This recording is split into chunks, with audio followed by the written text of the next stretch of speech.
how can we benefit from understanding the power of the circle of life?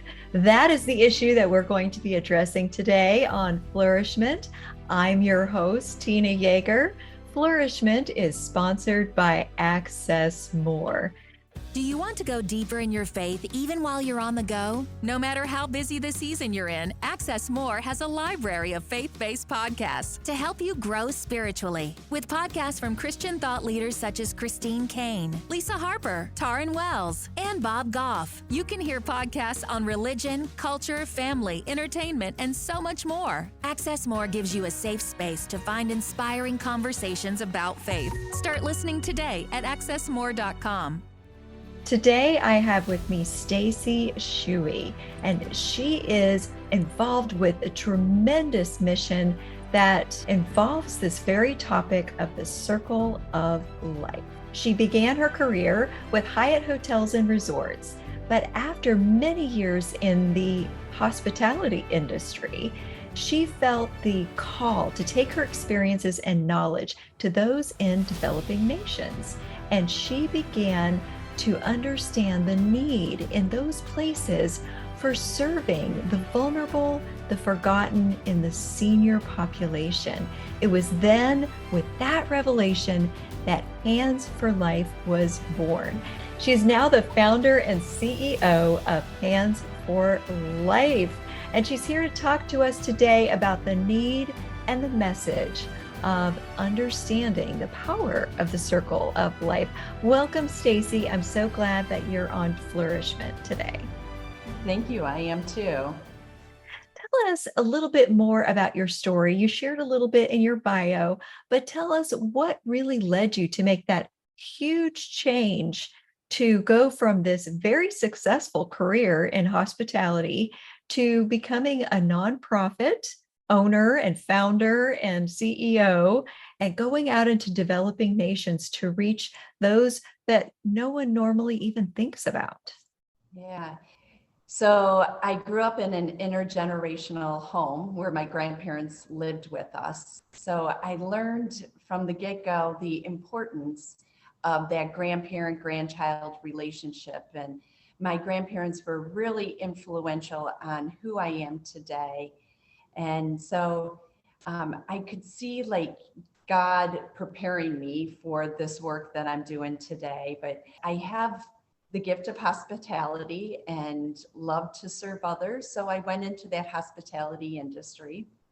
And 4 years ago, my family, we moved from Illinois to Florida.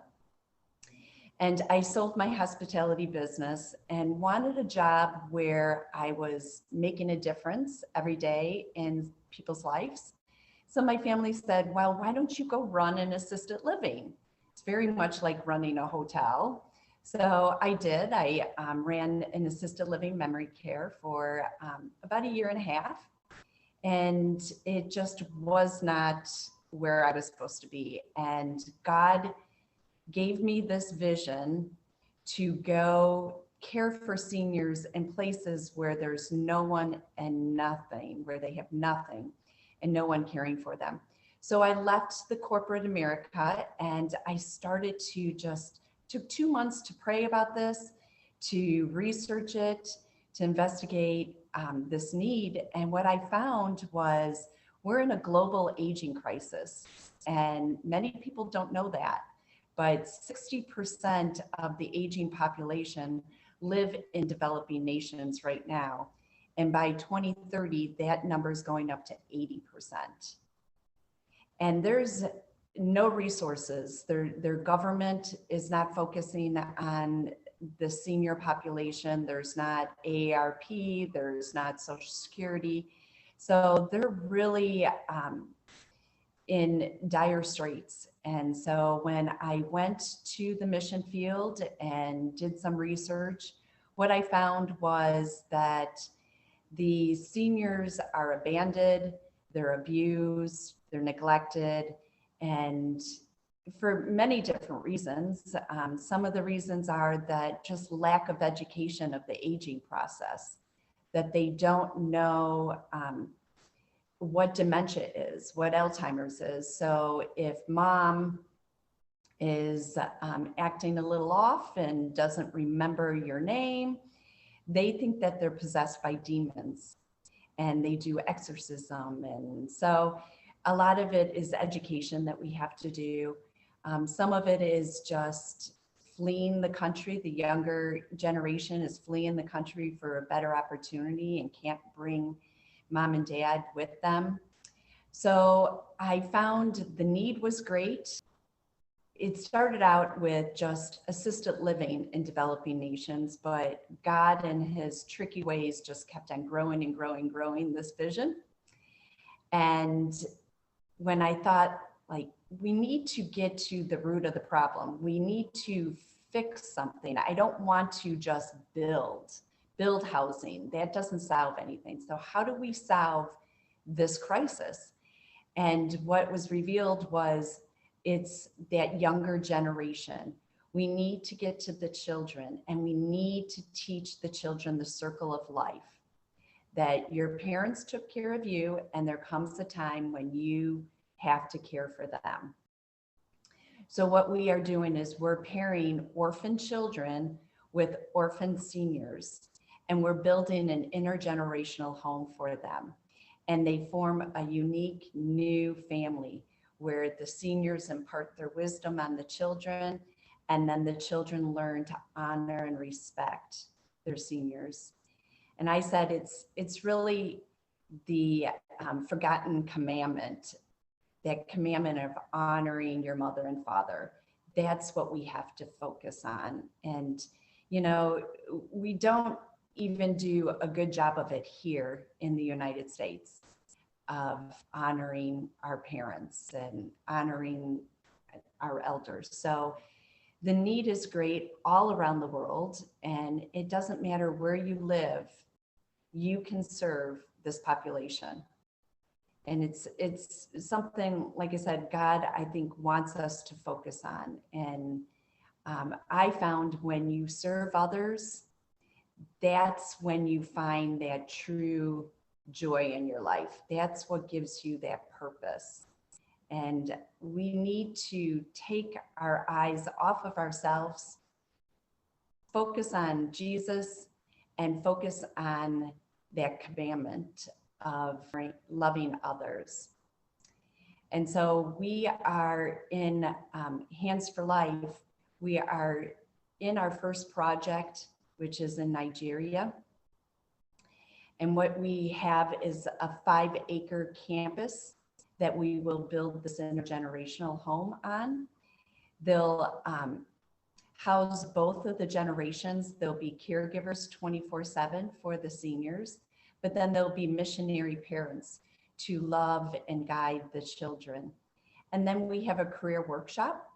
So there'll be like woodworking, a cooking workshop, arts and crafts, and the seniors will teach the children whatever their craft and trade is.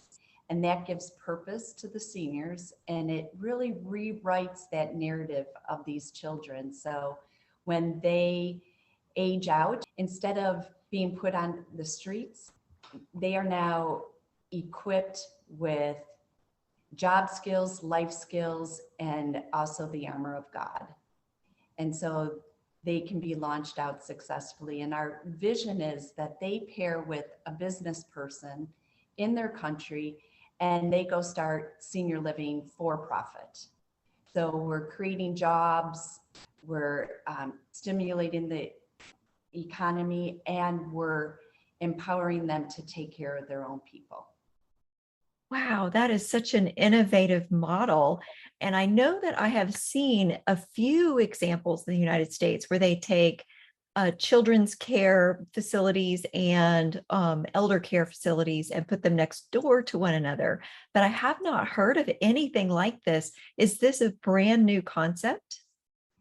So intergenerational relationships, that's not a new thing. That has been studied, and it's a win-win on both sides. And there's organizations out in the world that are focusing on pairing the two together, but doing it in the way that we are doing it is something very unique where they're living together. We're taking two vulnerable population groups and combining them to make this new family. That's very cutting edge, new. And what I'm doing is collaborating with senior living experts all around the world to design and operate the best senior living campus using very little resources. And how can we use biophilic design to design bringing nature in and using principles that increase the longevity of life, but also the quality of life. So there's a lot of innovative concepts going into this Hands for Life project. That's incredible and exciting at the same time. I love this model. This is so new and so potentially impactful. You could change the world truly with this concept and this model. Are you asking people to come alongside you to become part of this? What is it that people who are listening can do to support you, and how can they get in touch with you to find out more? Yeah, the need is great. The Bible says that the harvest is plentiful, but the laborers are few. So yes, we need people to come and help. I say I feel like Nehemiah. I'm just the cupbearer. How am I supposed to do all this myself? But God provides those people. So we need experts in child education, childcare. We need experts in senior living. We need people who want to sponsor a grandparent or grandchild. We have a program going for just $39 a month. You can sponsor one of our family members and they'll send you videos, and you can send videos, and you can even go with us and meet your person. We need corporate sponsors. We need individual, like monthly sponsors, because we are a nonprofit. So all of this information can be found on our website, and the website is h4lworld.org. And in this second portion of our discussion with Stacy Shewey, we are going to get into how this can bless those who support the ministry and begin to bless the world and change it in interesting and new and innovative ways. Stacy, how could this be a blessing to people here, people that are listening? How will they be blessed by understanding the circle of life, by looking at your model? Is this something that can individually affect each one of the listeners? And kind of explain that for those who are just tuning in for the second half. Yeah, individually, again, we are called to serve others. And I look at it, just to share a personal story with you. In 2022, I had a very difficult year. And we know that God says that we are not guaranteed a life without hardship. And 2022, I was diagnosed with breast cancer. And then on June 2nd, I had surgery to remove the cancer. And just 3 days later, my 24-year-old son fell to his death. And so, man, and then the end of the year, it was, in the summer months was radiation treatment, and it was just a really tough year. And then in October, my husband lost his job and he was laid off, and we had no income because I quit my job to do this ministry. So it was a year full of trials and tribulations. And I said, I am Job. I had it all in 1 year, but God was so good to me and so faithful. And it was because I went running to him and fell in the arms of Jesus that I am able to get out of bed, not have to turn to depression medications or alcohol or anything. It was the love of Jesus that provides for all of our needs. You know, if we focus on ourselves and we focus on just our woes, we will live a life of just sorrow. And that's where all the anxiety comes in and fear comes in. But if we are truly focusing on that second commandment, my son lived his life just loving others, and testimony after testimony of how Alex loved everybody, was there for everybody in their darkest needs. I had 4 people tell me he saved their lives. So I want people to know that focusing on that second commandment of loving others as yourself is so important. So in your community, you can go find seniors to love on, you can find children to love on, your family. Just focus on service. That's what brings you peace and joy in life. Oh, thank you for sharing that very difficult and personal story to help people realize what got you through it was loving others. And you have certainly done an innovative job of finding ways to connect those who need love with those who need love in order to create benefit for everyone in Hands for Life.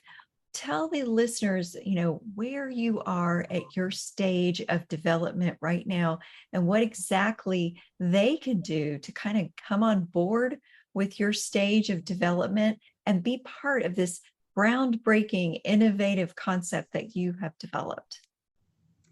Well, we're in the fundraising stage right now to raise $100,000 to secure the land.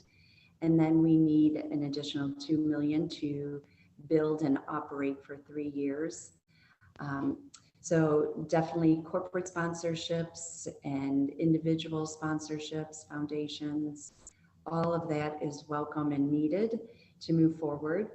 But we also have already begun our community outreach. So we have a group of 20 seniors that we are caring for, and we have 4 children that we care for. So we need to find sponsors for these lovely people.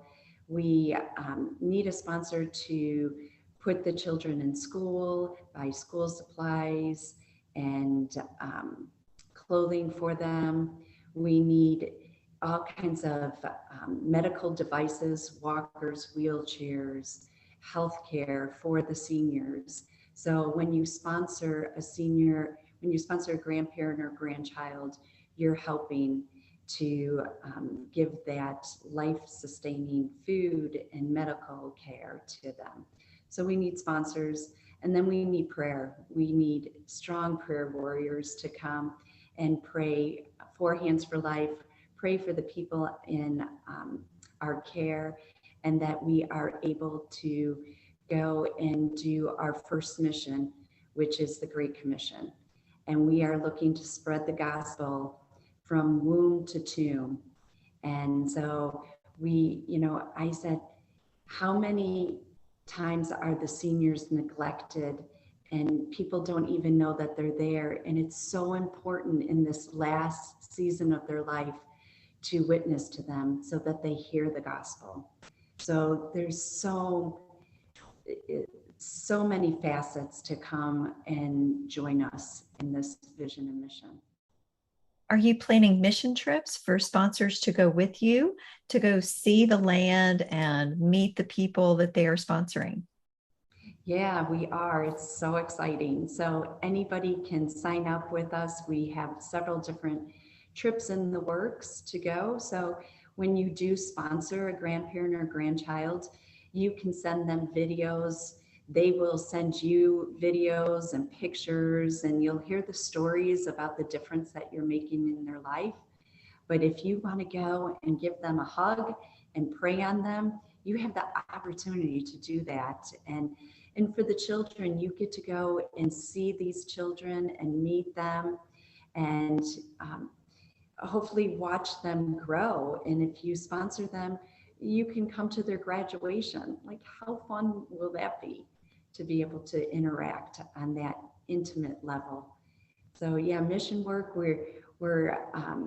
we have homes that need new roofs. We have people who need to hear the gospel.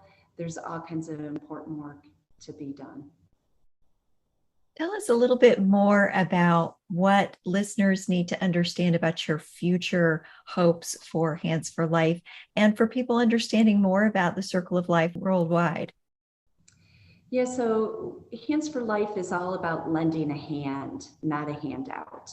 So we're focused on educating that younger generation to care for the older generation.